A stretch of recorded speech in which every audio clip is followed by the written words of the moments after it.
Shalom Bapak Ibu Saudara semua. Kita bersyukur hari ini kita masih dapat berkumpul walaupun masih di rumah masing-masing. Kita mau berdoa, kita mau mengangkat pergumulan kita, pergumulan gereja kita, pergumulan jemaat-jemaat yang ada di gereja kita. Kita mau menyerahkan diri ke Tuhan. Kita tahu memang banyak sekali kesusahan mungkin yang kita hadapi di masa-masa PPKM ini, namun kita percaya janji Tuhan seperti fajar pagi hari tidak pernah terlambat dan tidak pernah tidak dikerjakan dalam kehidupan kita. Kita mau angkat pujian janjimu seperti fajar pagi hari.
Mari kita berdoa sebelum kita belajar di bagian firman Tuhan. Bapa di surga, saat ini kami belajar dari bagian firman Tuhan, Roh Kudus menolong kami supaya kami mengerti dan kami bisa melakukannya, membuat kami bisa berdoa dengan benar, bisa menghampiri Engkau dengan sikap hati yang benar.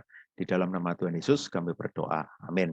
Saudara, bersyukur kita kembali boleh mengikuti persekutuan doa online semuanya karena anugerah Tuhan. Saya kadang berpikir, ini bukan perjuangan yang mudah gitu ya. Kita setiap minggu berdoa. Mungkin saudara juga tentu bukan hanya tayangan ini yang dilihat, mungkin juga banyak persekutuan doa lain yang diikuti. Tapi kalau kita ingat waktu kita pernah belajar dari Lukas 18 ayat 1 sampai 8 bagaimana kita berdoa dengan tiada henti-hentinya. Doa yang terus-menerus dinaikkan saat itu tentang perumpamaan hakim yang tidak benar, ada seorang janda yang menaikkan doanya, dia menaikkan doa yang terus-menerus dia doakan.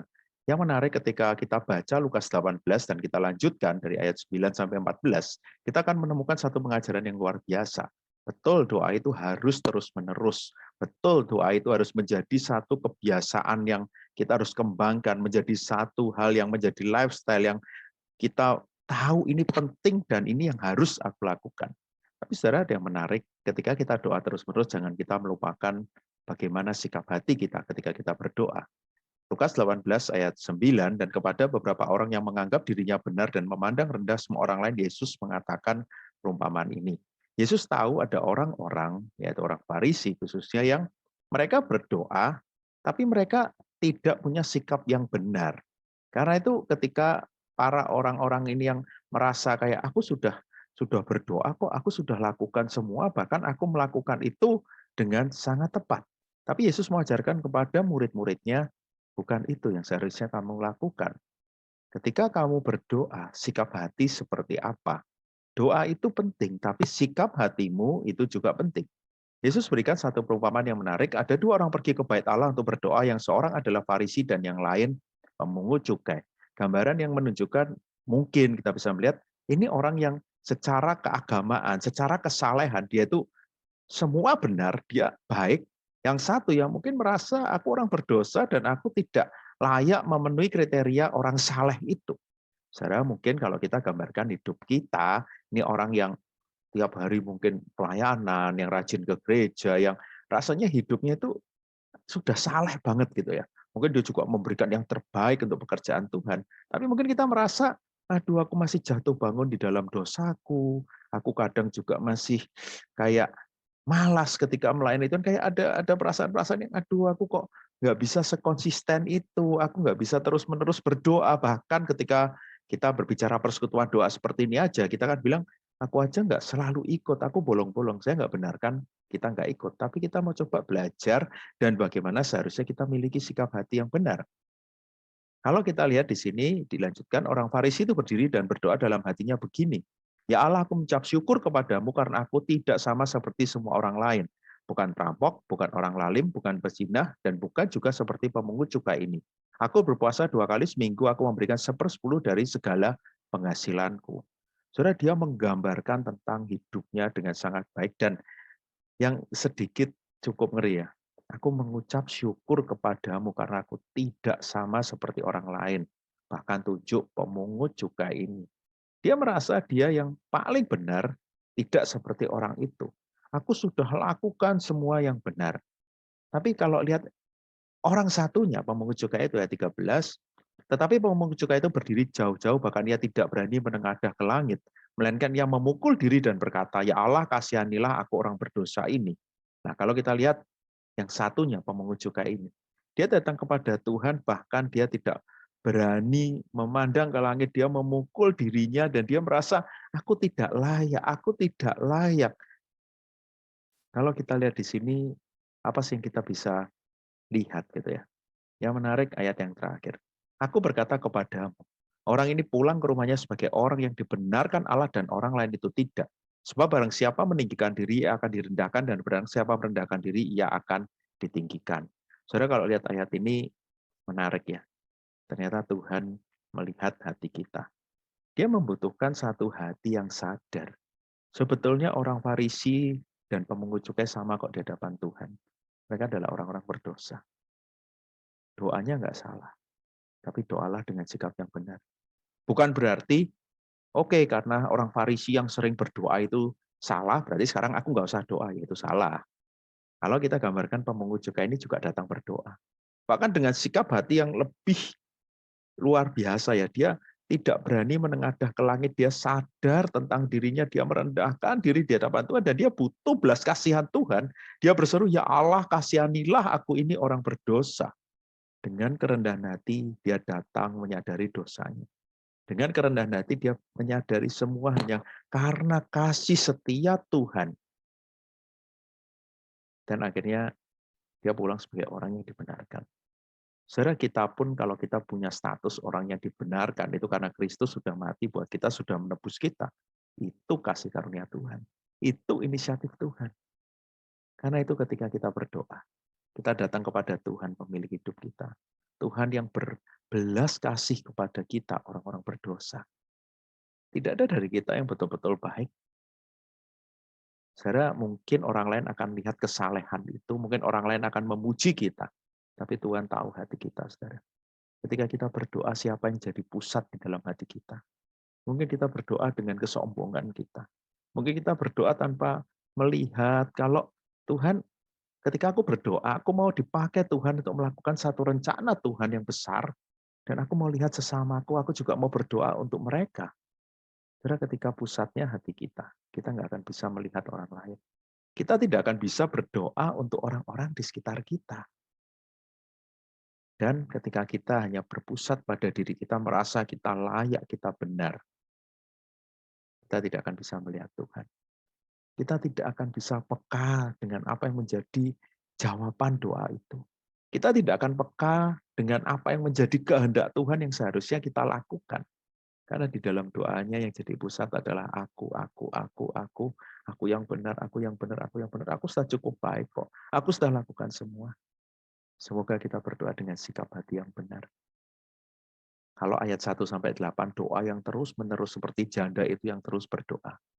Di sini ditambah. Terus-meneruslah berdoa dengan sikap hati yang benar. Merendahkan diri kita di hadapan Tuhan. Sadar kita adalah orang berdosa yang hanya hidup karena anugerah Tuhan. Kita yang mau memberikan hidup kita hanya bagi Tuhan.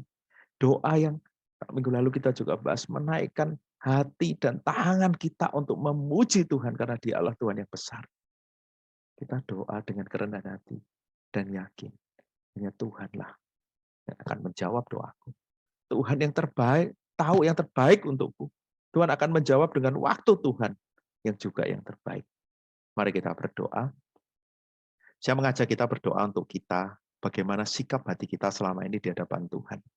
Apakah kita merasa diri kita benar dan kita kadang merasa, Tuhan aku sudah benar, kok aku sudah melakukan semua kegiatan ini. Dan akhirnya kita lupa kalau kita itu perlu merendahkan diri di hadapan Tuhan. Kita perlu memohon belas kasihan Tuhan karena kita ini bukan siapa-siapa tanpa Tuhan. Kalau kita masih boleh melayani Tuhan, boleh beribadah, boleh berdoa seperti hari ini. Semuanya karena anugerah Tuhan. Mari kita datang, rendahkan diri di hadapan Tuhan. Boleh dengan memuji Dia, menyembah Dia, meninggikan Dia, mengagumi kebaikannya, mengucap syukur untuk karyanya dalam hidup kita. Mari kita berdoa. Bapa di surga, kami sadar betapa lemah, terbatas, hinanya kami. Kami yang sudah Kau tebus, tapi kami seringkali jatuh bangun di dalam dosa. Kami yang Tuhan ciptakan dengan baik, tapi berkali-kali juga kami hidup tidak seperti yang seharusnya. Ampuni kami Tuhan. Tapi kami bersyukur pada Tuhan yang berinisiatif untuk mengasihi kami, menebus kami. Tuhan yang tidak pernah meninggalkan kami. Tuhan yang selalu menyambut kami kembali ketika kami mungkin gagal, ketika kami jauh dari Tuhan. Kau selalu tetap menjaga, melindungi kami. Kau adalah Tuhan yang layak untuk kami sembah. Kami tahu kami bukan siapa-siapa di hadapan Tuhan. Kami hanyalah orang-orang yang lemah, tapi yang sangat dikasihi Tuhan. Terima kasih Tuhan. Kami mau terus memuji, menyembah-Mu. Terima kasih Tuhan. Saat ini mungkin ada banyak pergumulan dalam hidup kita, termasuk COVID, mungkin PPKM diperpanjang, mungkin ada banyak hal yang saat ini kita bergumul.